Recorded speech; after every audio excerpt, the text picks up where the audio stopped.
Look guys, makikita mo sa pinakaunang set ng picture, ayon si VP Sara, nakaupo, ayaw mag-take ng oath. Yung kanyang mga empleyado, ayun, nakatayo at nagtitake ng oath. Dito naman, ayan, makikita mo ang mga cabinet members ni PBBM. Mga cabinet members na may kinalaman sa seguridad ng bansa. Kita niyo mga kaibigan? Para makita nyo, ayan, andyan si Nagibo, sina Boying Rimulya, nandyan si Torre, nandyan si Jean Fajardo, Secretary Anyo, DILG, John Vic Rimulya, at marami pang iba. Yung mga officials ng National Security Council. Makikita natin dito mga kaibigan na eto lang, ayan, si VP Sara Duterte nagre-refuse na mag-take ng oath. Sabi ko nga, bakit ayaw mag-take ng oath ng isang tao? Simple lang kapag ayaw niyang magsabi ng totoo. Kapag nag-feeling above the law, yun bang hindi siya pwedeng questionin ng kahit sino? At yan ang pinakita. Exactly. Yan ang pinakita ni VP Sara Duterte sa masang Filipino na hindi siya pwedeng questionin.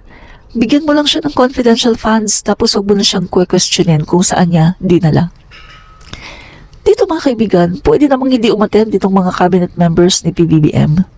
Katulad sa panahon ni Duterte na pinipigilan niya at pinagtatanggol niya ang kanyang mga cabinet members at ayaw niya itong umattend sa kahit anong hearing sa Senado. Pwede namang hindi umattend itong cabinet members ni PBBM. Pwede naman silang ipagtanggol ni PBBM at sabihin na wag umattend. Pero hindi yan ginawa ng ating Pangulo.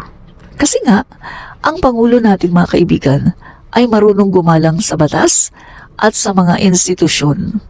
Kahit na siya may pinaka-mataas na katungkulan sa bansa dahil siya nga ay Pangulo, hindi siya nagmamalabis at hindi niya ginagamit ang kanyang executive power para magmalabis.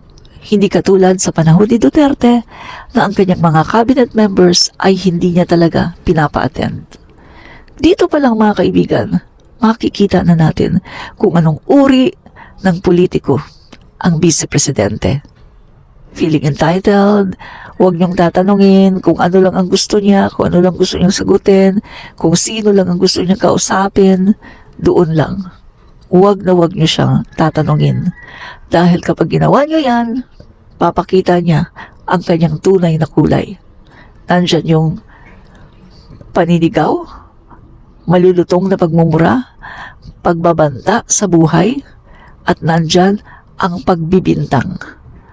Idedemolish ka, pagbibintangan ka, at ikaw ay kanyang ipapabuli sa kanyang mga SOCMED vloggers and influencers. Kaya mga kaibigan, kitang-kita na natin ang kulay ng vice-presidente. Kita nyo, Secretary Boying Rimulya, DOJ Secretary, nanumpa. Kita nyo yan? To, sino pa? Oh. Ayan, DND Secretary Gibo Chodoro, nanumpa. Ito pa, NSC Advisor, Anyo, nanumpa. DILG Secretary Rimulya, nanumpa.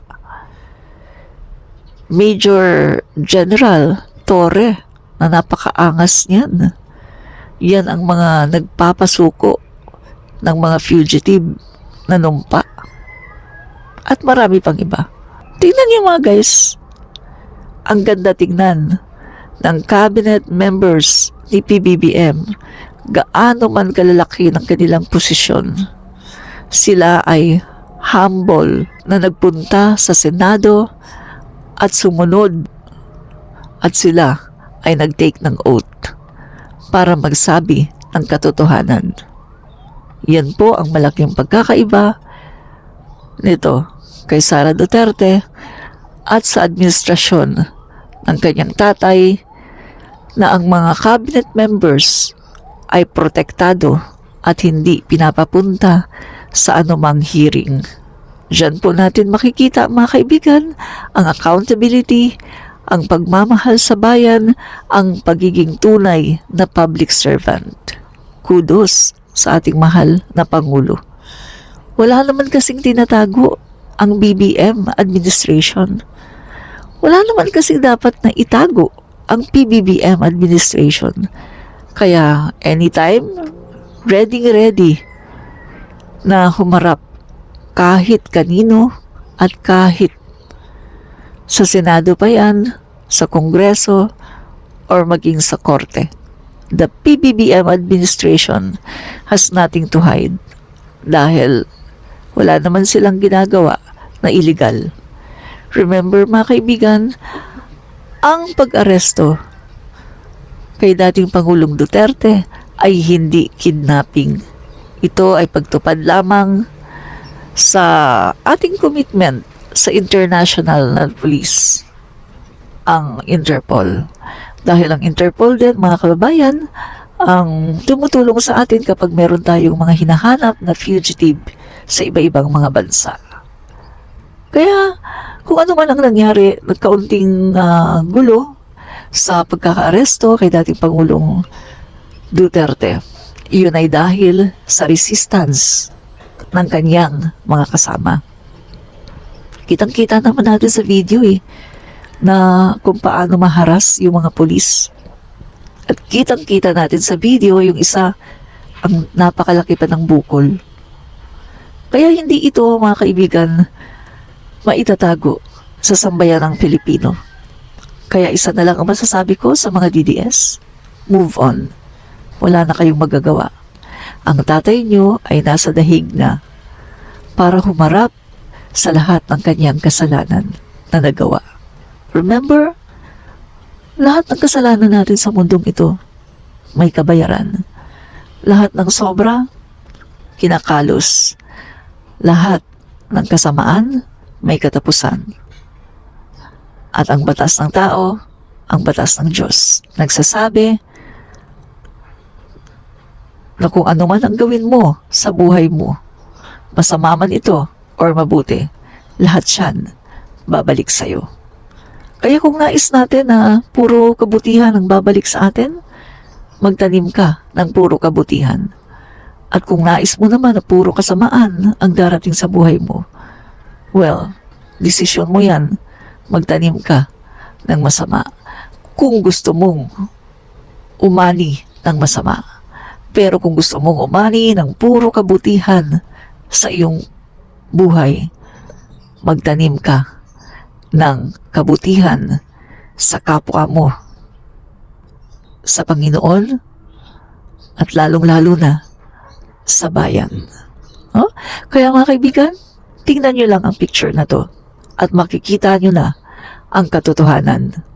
Eto ba ang vice-presidente na binoto natin, feeling entitled, bratinela, feeling above the law, at hindi pwedeng tanungin?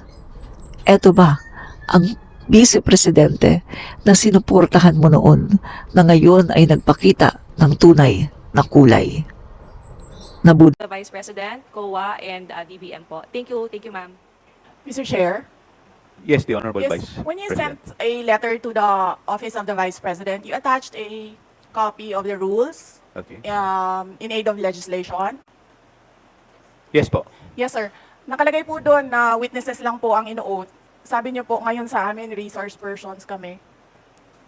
Ang ano po, considered as resource person po. Ang ano po. Kayo po. Kaya nga po, Yes po. Lahat po ino-oath po. yes, Apo. nakalagay po sa rules ninyo, witnesses.